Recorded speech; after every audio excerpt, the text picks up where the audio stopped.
परमपिता परमेश्वर, हम आपका हृदय से धन्यवाद करते हैं महान प्रेम और उस अनुग्रह के लिए जो आपका सब मनुष्यों पर बना रहता है, क्योंकि आपको ये बात स्पष्ट है, मालूम है अच्छी तरीके से कि मनुष्य केवल शरीर ही है।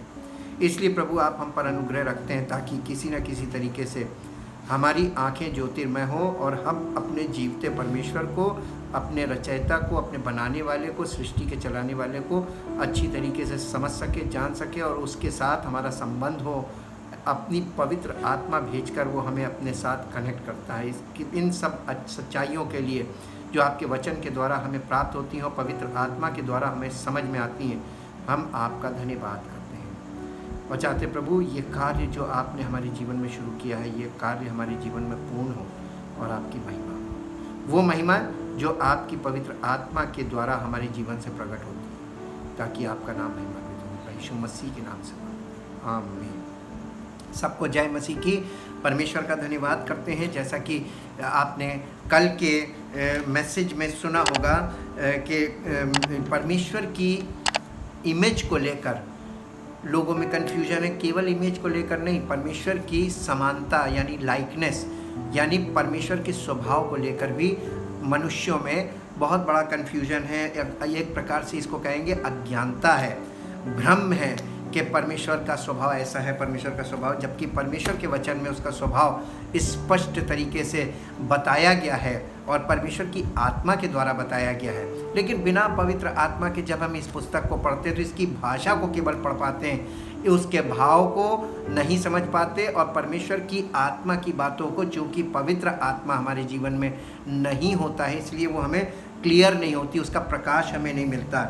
आज हम परमेश्वर के स्वरूप में और समानता में और मनुष्य के स्वरूप और समानता में क्या अंतर है और क्या समानता है, इसके ऊपर हम थोड़ा सा मनन करेंगे। परमेश्वर का स्वरूप आत्मा है। The actual image of God is spirit. और परमेश्वर और मनुष्य के बीच लाइकनेस अर्थात समानता इस प्रकार से है, हमारे और परमेश्वर के बीच में, एक मनुष्य के बीच में और परमेश्वर के बीच में जो समानता पाई जाती है वो इस प्रकार से है कि परमेश्वर की आत्मा में माइंड, विल और इमोशन यानी बुद्धि, इच्छा और भावना पाए जाते हैं। यही स्वभाव, इसी को स्वभाव कहते हैं, ये स्वभाव होता है। और ठीक इसी प्रकार से मनुष्य में भी माइंड, विल और इमोशन यानी बुद्धि, इच्छा और भावना पाए जाते हैं, जो कि मनुष्य का स्वभाव है। लेकिन परमेश्वर का स्वभाव आत्मिक होता है और मनुष्य का स्वभाव शारीरिक होता है। इसके अतिरिक्त परमेश्वर और मनुष्य में एक और समानता पाई जाती है और वो है इंटेलिजेंस। इंटेलिजेंस अर्थात समझने, सीखने व सोचने की क्षमता। इंग्लिश में the ability to understand, learn and think अर्थात तर्क करने की शक्ति, सेल्फ अवेयरनेस यानी सेल्फ कॉन्शियसनेस अर्थात स्व केंद्रित होना इत्यादि होती है। इन समानताओं में केवल एक अंतर है और वो अंतर आत्मिक और शारीरिक का अंतर है। जैसा कि यशाया नबी की पुस्तक में 55 अध्याय में यशाया नबी की पुस्तक और उसका 55 अध्याय और उसका 8 और 9 पद, यहाँ पर परमेश्वर के वचन में लिखा हुआ है। 55 अध्याय और उसके 8 और 9 पद में यहाँ पर लिखा हुआ है, क्योंकि यहोवा कहता है, मेरे विचार और तुम्हारे विचार एक समान नहीं है, ना तुम्हारी गति और मेरी गति एक सी है। क्योंकि मेरी और तुम्हारी गति में और मेरे और तुम्हारे सोच विचारों में आकाश और पृथ्वी का अंतर है। यानी हमारे विचार, जो हमारी सोचने की क्षमता है, हम शारीरिक दृष्टिकोण से सोचते हैं, क्योंकि हम सीमित, हमारी सोच सीमित है, हम उससे आगे नहीं सोच सकते। लेकिन परमेश्वर जो सृष्टि करता है उसकी सोच बिल्कुल ऑपोजिट होती है। इसलिए मनुष्य में विचारों में अंतर है, विचार दोनों में पैदा होते हैं, लेकिन मनुष्य में शारीरिक दृष्टिकोण से विचार पैदा होते हैं और परमेश्वर के विचार मनुष्य से बिल्कुल विपरीत है और वो स्वर्गीय विचार हैं। अतः पृथ्वी पर 2 प्रकार के मनुष्य होते हैं, शारीरिक मनुष्य और आत्मिक मनुष्य। शारीरिक मनुष्य जो पवित्र आत्मा रहित मनुष्य यानी नॉन स्पिरिचुअल। दूसरा पवित्र आत्मा से प्रेरित व परिपूर्ण व्यक्ति जिसे आत्मिक मनुष्य कहते हैं। रोमियो की पत्री के 8 अध्याय के 5 पद में देखेंगे, यहाँ पर पवित्र आत्मा ने पौलुस के द्वारा पत्री लिखवाई और इस पत्री में पौलुस ने कुछ ऐसी बातें लिखी जिसको शारीरिक मनुष्य पढ़ तो सकता है लेकिन इसकी असली समझ तक नहीं पहुंच सकता, क्योंकि यहाँ पर जो लिखा है वो बहुत गहराई से समझने वाली बात लिखी है। 5 पद में लिखा हुआ है, रोमियो की पत्री के 8 अध्याय 5 पद में, क्योंकि शारीरिक व्यक्ति शरीर की बातों पर मन लगाते हैं। यानी हमारा जो माइंड का जो फोकस है, हमारे मन का जो फोकस है, यानी हमारे मन का जो इच्छा और भावना, ये सब चीज़ें हैं, ये मालूम काहे में लगती? शारीरिक बातों पर। परंतु आध्यात्मिक व्यक्ति आत्मा की बातों पर मन लगाते हैं। शरीर पर मन लगाना तो मृत्यु है, परंतु आत्मा पर मन लगाना जीवन और शांति है। क्योंकि शरीर पर मन लगाना तो परमेश्वर से बैर रखना है, क्योंकि ना तो परमेश्वर की व्यवस्था के अधीन है और ना हो सकता है। जो शारीरिक दशा में हैं वे परमेश्वर को प्रसन्न नहीं कर सकते। शारीरिक दशा किसे कहते हैं? बिना पवित्र आत्मा के जब कोई व्यक्ति है और बिना पवित्र आत्मा के जो वो अपना जीवन व्यतीत कर रहा है, वो शारीरिक जीवन व्यतीत कर रहा है। चाहे वो पढ़ा लिखा हो, चाहे वो अशिक्षित हो, चाहे वो किसी बड़े पद पर हो और चाहे वो एक कॉमन मैन हो। यहाँ पर व्यक्ति की बात की जा रही है और वो एक नॉर्मल व्यक्ति है और वो कोई भी हो सकता है, हम और आप में से। शारीरिक व्यक्ति परमेश्वर को प्रसन्न नहीं कर सकता, बल्कि वो परमेश्वर उससे सदैव नाराज रहता है। कारण क्योंकि रोमियो की पत्री 7 अध्याय के 14 पद में शारीरिक मनुष्य के विषय में एक ऐसी बात लिखी है कि वो उसके प्रत्येक मनुष्य जो शारीरिक है उसकी कमी यहाँ पर लिखी हुई है। 7 अध्याय रोमियो की पत्री 7 अध्याय के 14 पद में, हम जानते हैं कि व्यवस्था तो आत्मिक है, परंतु मैं शारीरिक और पाप के हाथों बिका हुआ हूँ। यानी प्रत्येक मनुष्य जो शारीरिक है वो पाप के हाथों बिका हुआ है, और चूंकि वो पाप के हाथों बिका हुआ है और परमेश्वर का वचन और परमेश्वर की व्यवस्था सब आत्मिक है, और ये आत्मिक का वो हिस्सा नहीं बन सकता, क्योंकि पहली चीज तो वो शारीरिक, दूसरी पाप के हाथों बिका, यानी पाप का गुलाम। मनुष्य में आत्मा होती है लेकिन मनुष्य आत्मा नहीं है, मनुष्य शरीर ही है। अर्थात मनुष्य में आत्मा है ये सही वाक्य नहीं है। मनुष्य स्वयं प्राण है, मनुष्य स्वयं प्राण है जो हमारे शरीर में रहता है, यानी मनुष्य प्राणी है। इसीलिए ये सही वाक्य है। इज़ीकेल की पुस्तक उसके 18 अध्याय के 4 पद में लिखा हुआ है। यहेजकेल की पुस्तक 18 अध्याय के 4 पद में लिखा हुआ है। 18 अध्याय और उसका 4 पद, यहाँ पर लिखा, देखो सबों के प्राण तो मेरे हैं। यह परमेश्वर की आत्मा की ओर से बोला गया है। देखो सबों के प्राण तो मेरे हैं, जैसे पिता का प्राण वैसा ही पुत्र का भी प्राण है, दोनों मेरे ही हैं। इसलिए जो प्राणी पाप करे वही मर जाएगा। शारीरिक मनुष्य प्राणी कहलाता है और प्राणी होने के कारण उसमें प्राण तो है लेकिन आत्मा नहीं है। आत्मा का काम क्या है? हमारे प्राणों को नया जीवन देना, आत्मिक दृष्टिकोण पर ले आना और आत्मिक जीवन में प्राण को आगे बढ़ाना, ताकि हमारा शरीर भी उसी को फॉलो करने लगे। और इसीलिए जो आत्मिक मनुष्य है वो पवित्र आत्मा के वश में होता है और शारीरिक मनुष्य अपने प्राणों के वश में होता है और वो अपने प्राणों के अनुसार चलता है और इसीलिए वो प्राणी कहलाता है। 18 अध्याय का 20 पद भी देखेंगे, यहेजकेल की पुस्तक 18 अध्याय और उसका 20 पद, और यहाँ इस प्रकार से लिखा हुआ है, जो प्राणी पाप करे वही मरेगा, ना तो पुत्र पिता के अधर्म का भार उठाएगा और ना पिता पुत्र का। धर्मी को अपने ही धर्म का फल और दुष्ट को अपनी ही दुष्टता का फल मिलेगा। यहाँ पर भी ये बात प्रकट है कि प्राण मनुष्य के अंदर है और आत्मा नहीं है, इसीलिए वो प्राणी कहलाता है और वो परमेश्वर की सज़ा का भी हकदार होगा, क्योंकि बिना पवित्र आत्मा के हम पाप की को नहीं पहचान सकते और ना ही उससे बच सकते हैं। इसी के साथ साथ भजन संहिता 146 अध्याय का 4 पद पढ़ेंगे। भजन संहिता 146 अध्याय और उसका 4 पद। 146 अध्याय और उसका 4 पद यहाँ पर इस प्रकार से लिखा हुआ है, उसका भी प्राण निकलेगा, वो भी मिट्टी में मिल जाएगा। यहाँ पर 3 पद से पढ़ेंगे ताकि आपको पता चल जाए किसका प्राण निकलेगा और कौन मिट्टी में मिल जाएगा। तुम प्रधानों पर भरोसा ना रखना, ना किसी आदमी पर, क्योंकि उसमें उद्धार करने की भी शक्ति नहीं है, उसका भी प्राण निकलेगा, वो भी मिट्टी में मिल जाएगा। उसी दिन उसकी सब कल्पनाएं नष्ट हो जाएंगी। यानी परमेश्वर का इतना धन्यवाद करते हैं इन पवित्र वचनों के लिए, जो हमें पहले से हम धोखा खा के सीखे। इससे अच्छा परमेश्वर का वचन सुनकर धोखा खाने से बच सकते हैं और अपने जीवन को परमेश्वर की इच्छा में बढ़ाकर उसकी दी हुई आशीषों को प्राप्त कर सकते हैं। 5वें पद में लिखा है, क्या ही धन्य है वो जिसका सहायक याकूब का परमेश्वर है और जिसका भरोसा अपने परमेश्वर यहोवा पर है।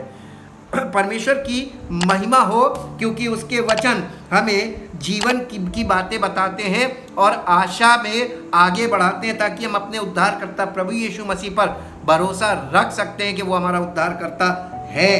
भजन संहिता 103 अध्याय का 14 पद पढ़ेंगे। भजन संहिता 103 अध्याय और उसका 14वां वर्ष 14वां पद। क्योंकि वो हमारी सृष्टि जानता है, परमेश्वर, क्योंकि वो मतलब परमेश्वर हमारी सृष्टि जानता है और उसको स्मरण रहता है कि मनुष्य मिट्टी ही है, हम मिट्टी हैं। कब? जब पवित्र आत्मा हमको नहीं मिला, पवित्र आत्मा हमारे जीवन में नहीं आया, तो हम ये मिट्टी हैं, यानी शारीरिक मनुष्य केवल मिट्टी है। और जिस दिन इस मिट्टी में से प्राण निकलेगा, वो मिट्टी का जो घर है वो बेकार हो जाएगा, सड़ जाएगा।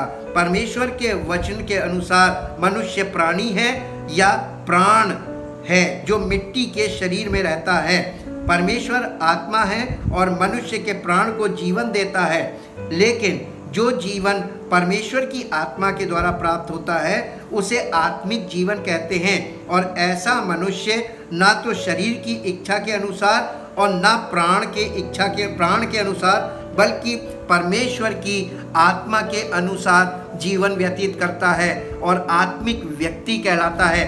अब मैं आपको परमेश्वर के वचन से 1 कुरिन्थियों उसका 2 अध्याय 1 कुरिन्थियों 2 अध्याय और उसके 14 और 15 पद को पढ़ के सुनाऊंगा।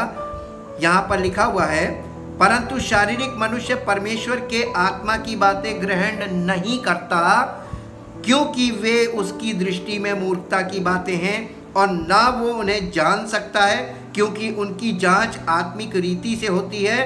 आत्मिक जन सब कुछ जांचता है, परंतु वो आप किसी से जांचा नहीं जाता। यानी आत्मिक व्यक्ति और शारीरिक व्यक्ति के अंतर को यहाँ पे दिखाया गया है। इसे हम इंग्लिश एम्प्लीफाइड वर्जन में अगर देखें तो हमको समझ में आएगा कि यह आत्मिक और शारीरिक में अंतर शुरू कहाँ से हो रहा है और किस पॉइंट से शुरू हो रहा है और कहाँ तक ये अंतर हमें लेके जाता है। The book of 1 Corinthians chapter 2 verse 14 and 15.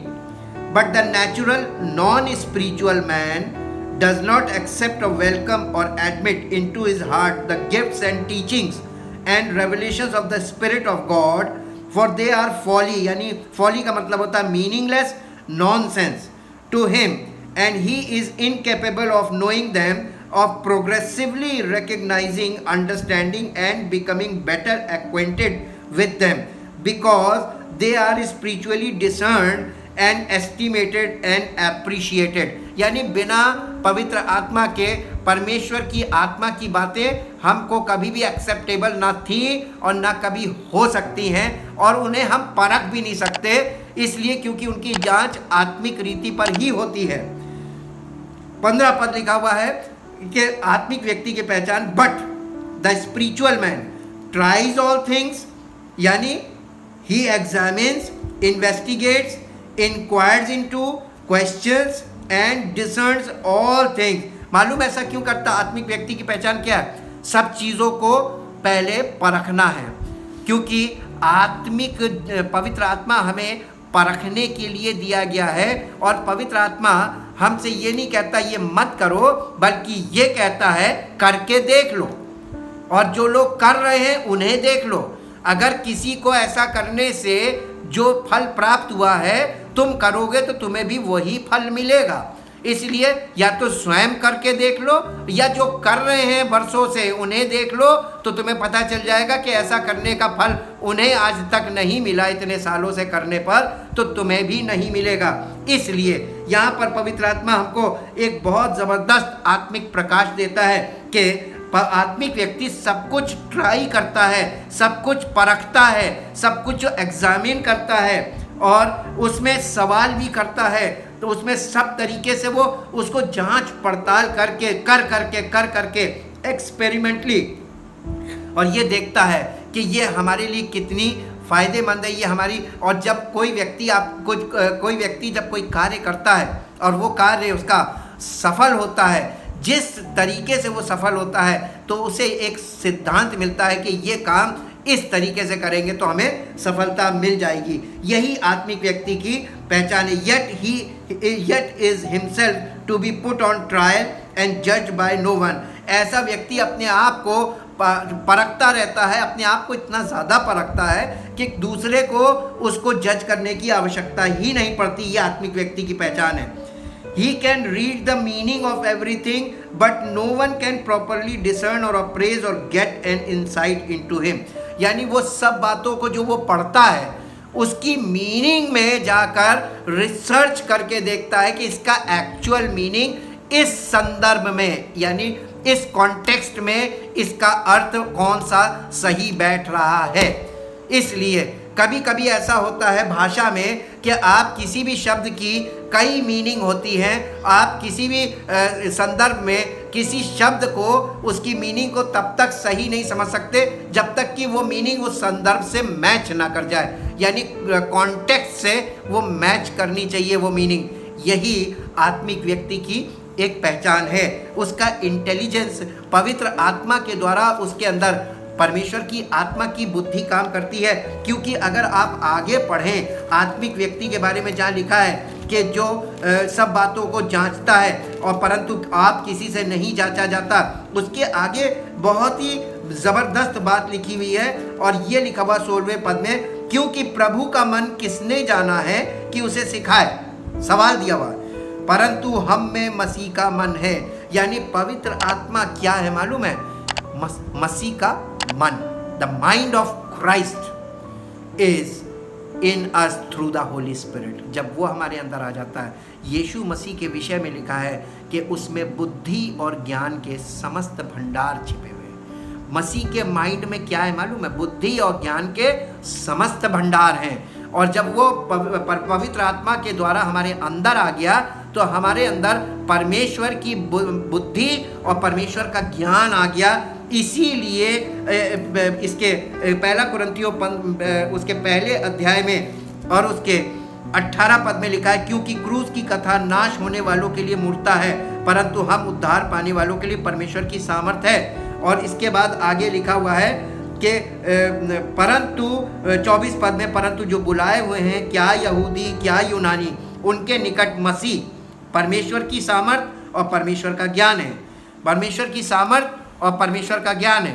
The power of God and the wisdom of God, ये दोनों चीज़ें मसीह में हैं। और मसीह पवित्र आत्मा के द्वारा मसीह का मन, the mind of Christ, Holi spirit means the mind of Christ. क्योंकि हमने आपको बताया परमेश्वर की आत्मा में मन पाया जाता है, इच्छा पाई जाती है और भावना पाई जाती है। लेकिन परमेश्वर का मन, परमेश्वर की इच्छा और परमेश्वर की भावना, मनुष्य का मन, मनुष्य की इच्छा और मनुष्य की भावना।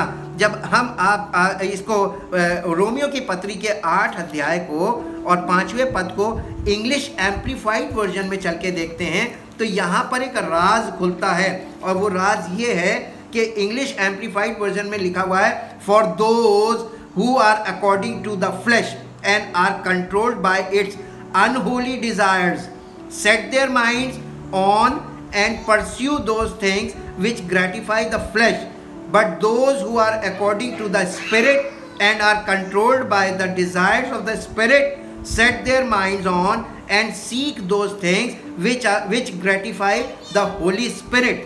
Now the mind of the flesh, यानी शारीरिक व्यक्ति का जो माइंड है, the mind of the flesh which is sense and reason, यानी माइंड ऑफ द फ्लैश, शारीरिक मनुष्य के पास क्या है मालूम है? इंद्रियां हैं, 5 इंद्रियां हैं, और उसके पास तर्क शक्ति है, तर्क करने की शक्ति, सवाल जवाब करने की शक्ति और रीजनिंग पावर। इसी को लिखा है कि now the mind of the flesh which is sense and reason without the holy spirit is death, death that comprises all the miseries arising from sin both here and hereafter. But the mind of the Holy Spirit is life and soul peace both now and forever. जब आप इस पद को amplified version के अनुसार जो खुला हुआ है उसके अनुसार जब आप हिंदी में इसको ट्रांसलेट करके देखेंगे, इसमें समझेंगे, तब आपको ये पता चल जाएगा कि शारीरिक मनुष्य के पास भी जो वही पावर्स हैं और परमेश्वर की आत्मा में भी वही चीज़ें हैं, लेकिन अंतर फिजिकल और स्पिरिचुअल का है। और ये आसमान और ज़मीन का अंतर हो गया, फिजिकल और स्पिरिचुअल का अंतर आसमान और ज़मीन का अंतर है। इसलिए हमें और आपको क्या करना चाहिए? We are very much aware about the word of God and we are very much aware about the voice of the spirit of God. परमेश्वर की आत्मा की आवाज़ में, परमेश्वर के पवित्र वचन को पढ़ने, सुनने और समझने में हमको जागरूक होने की ज़रूरत है, ताकि हम इसे आदतन ना पढ़ें, आदतन ना सुने और आदतन इस बातों को, हमारी आदत पड़ चुकी है वर्सेस को पढ़ते पढ़ते रट सी गई हैं, तो हमें वर्सेस तो रट गई हैं लेकिन उनकी लाइट हमें आज तक नहीं मिली। इसका मतलब पवित्र आत्मा की कमी हमारे पास है। पवित्र आत्मा हमारे हृदय में अभी तक नहीं आया है, जो प्रकाश का आत्मा है और बुद्धि का आत्मा है, ज्ञान का आत्मा है, सब प्रकार की समझ का आत्मा है। और जब तक वो प्रकाश के साथ हमें प्रकाशित ना करे, ये बातें हमारे लिए टेक्स्ट मैसेज ही रहेंगी और ये कभी भी हमारे लिए रियलिटी में कन्वर्ट नहीं होंगी, ताकि हमारा हृदय परमेश्वर के लिए परिवर्तित हो जाए, जिसे हृदय परिवर्तन कहते हैं। आइए अपने हृदय को परमेश्वर की वेदी पर रखें, इस भावना के साथ, इस इच्छा के साथ। हे प्रभु, दाऊद हमेशा कहता था, हे मेरे मन यहोवा को धन्य कहे। मन का मतलब इंग्लिश में लिखा है bless the Lord O my soul, यानी अपने प्राण से कह रहा है, हे मेरे प्राण परमेश्वर को धन्य कहो। शरीर से नहीं कह रहा है, प्राण को आज्ञा दे रहा है, हे मेरे प्राण यहोवा को धन्य कहे। यानी परमेश्वर को धन्य कहना प्राण से, संपूर्ण हृदय से। प्राण से का मतलब संपूर्ण हृदय से। जब आप संपूर्ण हृदय से उसका धन्यवाद करेंगे, अपना हृदय उसको समर्पित करेंगे, तब परमेश्वर की पवित्र आत्मा आपके जीवन में कार्य करेगी। अपने आप को जिद्दी ना बनाएं, अपने आप को यानी हठी ना बनाएं कि एक चीज़ आपने पकड़ ली, एक धारा को पकड़ लिया, बस हम इससे नहीं हटेंगे, ये गलत है।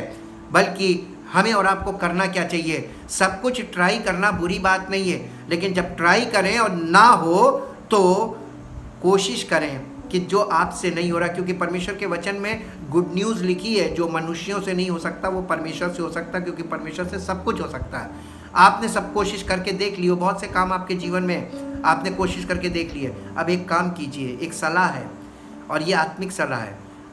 अपने आप को परमेश्वर पर समर्पित कीजिए और कहिए, प्रभु तेरी इच्छा मेरे जीवन में पूरी हो और आपकी इच्छा के अनुसार हमारे जीवन में हो। जैसे यीशु मसीह ने कहा था, मेरी नहीं वरन तेरी इच्छा पूरी हो। और परमेश्वर की इच्छा आपके जीवन में परमेश्वर की सामर्थ्य के द्वारा पूरी होगी, क्योंकि परमेश्वर अपनी इच्छा को पूरा करने के लिए हमेशा तैयार है। Thank you, thank you, thank you Lord. परमपिता परमेश्वर, हृदय से आपका धन्यवाद करते हैं महान प्रेम और उस अनुग्रह के लिए जो आपने हम सब मनुष्यों पर किया, और ऐसा किया कि हमारे पापों को से छुड़ाने के लिए आपने अपने इकलौते पुत्र प्रभु यीशु मसीह को हमारे लिए कुर्बान किया। उस कुर्बानी के द्वारा हमें पापों की क्षमा प्राप्त हुई, पापों से छुटकारा प्राप्त हुआ। लेकिन प्रभु, पाप की शक्ति तो मनुष्य के हृदय में है, मनुष्य के प्राण में है। उससे छुटकारा देने के लिए आपने पवित्र आत्मा का वरदान दिया, ताकि पवित्र आत्मा हमें पाप की शक्ति से मुक्त करे और हम परमेश्वर की महिमा के पात्र बन सकें। इच्छा से, भावना से और संपूर्ण हृदय से हम परमेश्वर की इच्छा में जीवन व्यतीत कर सकें, ताकि उसका नाम महिमा पाए। धन्यवाद के साथ इस प्रार्थना को आपके इकलौते प्रभु यीशु मसीह के नाम से मांगते हैं, आमीन। परमेश्वर आपको आशीष दे। Praise the Lord.